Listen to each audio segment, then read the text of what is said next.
Good morning, everybody. Good morning, Rabbi.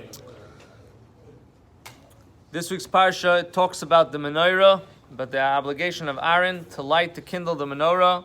So there are many interesting lessons we could learn from the concept, the mitzvah of the Menora, of the candelabra, of the light that was emanating, that was shining from the temple throughout the whole world. So the first thing is that the menorah had 7 branches. The original menorah in the Beis Hamikdash had 7 branches, 3 on each side and then 1 in the middle going up.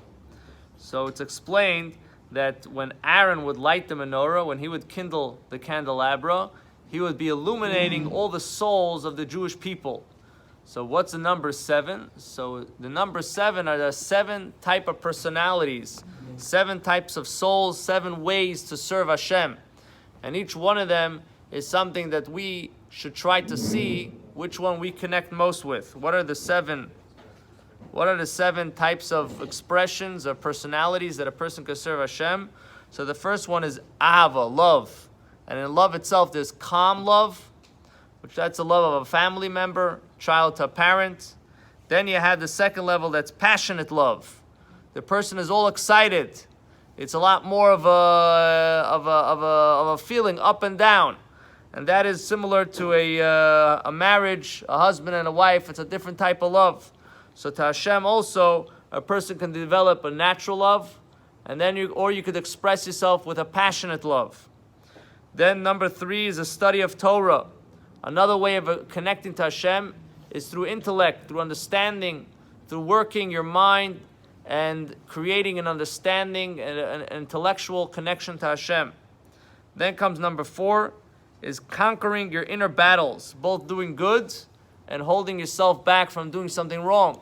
Sometimes it's challenging to do something good. Listen, I don't have time. I'm really want to relax now. Why should I go do this for somebody else? So there's a challenge that you have to run out there and do it. Or sometimes there's a challenge to hold yourself back from doing something else that's not so good. So that's another way of connecting, of making that connection between you and Hashem. Number 5 is submission to a higher power. I have the way I see things. I have my life as the center of everything. But then there's a time that I'm able to give myself over to Hashem and say, you know what? Hashem is runs the show. At the end of the day, I have to put myself on the side and I have to totally develop a bittul, a nullification to God, and to give over myself to Hashem. That's number 5. Number 6 is pride in being a Jew. You feel lucky that you're Jewish. You value this concept of being Jewish. You're proud of it, that you have Jewish pride. You're not embarrassed. Oh, I'm Jewish, I have to do this. I don't want anybody to know about it. There's a certain pride. You identify with it. You're happy with it. And the 7th is humility. If you know that everything is Hashem and Hashem is everything, then you have the humility that you understand that everything that's going on is all happening in front of Hashem. Just like in front of a king, you would act a certain way. You wouldn't be doing things that are silly and doing things that may not be called for. So too, there's a level of humility that a person can develop and see that every single second you're in front of Hashem, and that's it. It doesn't make a difference. Whatever it is, it's all, you accept it. It's all there. So Hashem should help us. We should all be like the candelabra, like the menorah. We should be able to express ourselves, illuminate illuminate the world. And we should be able to make all those connections.